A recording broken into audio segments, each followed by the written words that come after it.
Hi! Welcome to Bookbox.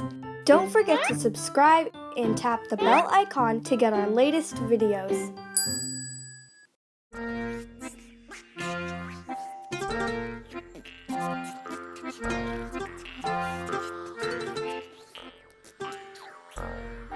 Το Μπου μέσα σε ένα παπούτσι.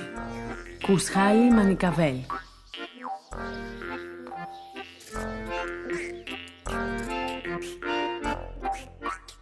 Έχεις δει ποτέ κανένα Μπου? Είναι μικρές, παιχνιδιάρικες υπάρξεις. Σαν αυτές που νομίζεις ότι βλέπεις κάτω από το κρεβάτι σου το βράδυ. Μερικά μοιάζουν με πορτοκαλί ζεύρες και άλλα μοιάζουν με υπτάμενα σαλιγκάρια. Μπορούν να σε πειράζουν ή να σε κάνουν να φτερνίζεσαι και μπορούν να φτιάξουν σοκολάτες μέσα στις τσέπες σου. Ο Μπου ο Πάζελ έμοιαζε λίγο με ελέφαντας, μόνο που είχε ένα μοβί χρώμα τις περισσότερες φορές και το μέγεθος ενός ποντικού. Η Μοίρα, ένα πρωινό παραπατώντας πάνω στα πράγματά της, βρήκε το Μπου να κλαίει και να ρουφάει τη μύτη του, σφινωμένος μέσα στο παπούτσι της. «Μπα Θεέ μου, θα ονειρεύομαι», σκέφτηκε. Τον ζούληξε περίεργη να δει τι θα συμβεί. «Αχ!» αναφώνηξε ο Πάζελ. «Ωχ, συγγνώμη», ζήτησε συγγνώμη η Μοίρα. «Είμαι σφινωμένος», τσίριξε.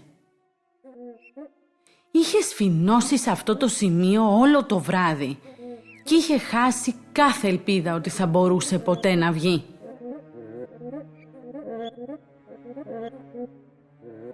Η Μοίρα τον περιεργάστηκε για λίγο.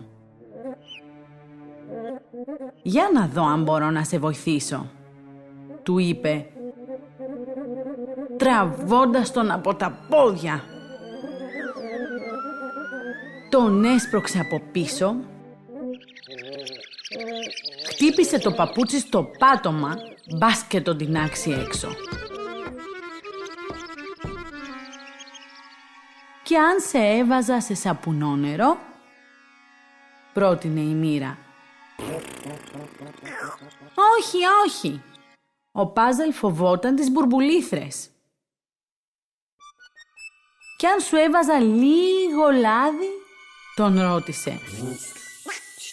Και τότε ο Πάζελ άρχισε να τσιρίζει και να κλαίει γοερά. Δεν ήθελε καθόλου να του ρίξουν λάδι.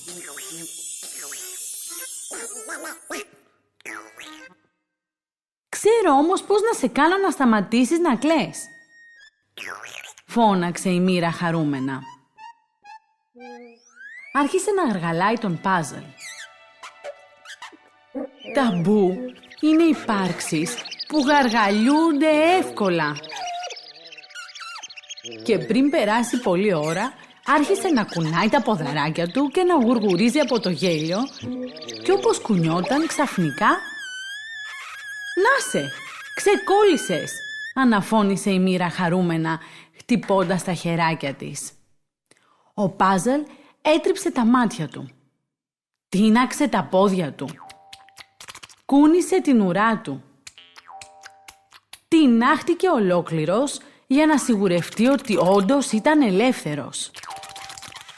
«Γιουπι, είμαι ελεύθερος», φύσηξε με την προβοσκίδα του και άρχισε να χοροπηδάει πάνω κάτω στο δωμάτιο. Μετά έδωσε ένα σάλτο, ανέβηκε πάνω στο χέρι της και χαμογέλασε. «Τι θα ήθελες να σου κάνω δώρο πριν φύγω?» «Να σου φτιάξω σοκολάτες? Να κάνω το σχολείο σου να εξαφανιστεί?» «Μα πρέπει αλήθεια να φύγεις?» τον ρώτησε η Μοίρα λυπημένα. «Θα ήθελα τόσο πολύ να έμενες. Θα μπορούσαμε να γίνουμε φίλοι». Τα Μπου συνήθως δεν έχουν ανθρώπους για φίλους. Αλλά ο Πάζελ είπε «Είναι λοιπόν μια καταπληκτική ιδέα. Πες μόνο «Μπου θέλω να σε δω» και θα εμφανίζομαι». Αλήθεια, μου το υπόσχεσαι? Στο υπόσχομαι, της είπε ο Πάζολ. Το σχολικό κορνάρισε δυνατά. Εντάξει, θα παίξουμε μετά το σχολείο. Τα λέμε αργότερα, είπε και βγήκε τρέχοντας. Μετά το σχολείο, η Μοίρα πήγε στον κήπο. Έκλεισε τα μάτια της και μουρμούρισε τις μαγικές λέξεις. Ακούστηκε ένα μπαμ και εμφανίστηκε ο Πάζελ σαν αστραπή.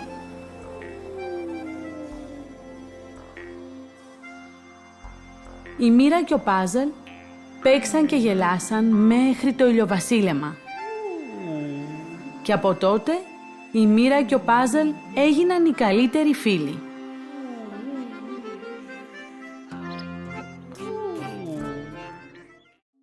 Hey there! Don't forget to like and share this video. Also, please leave your comments below.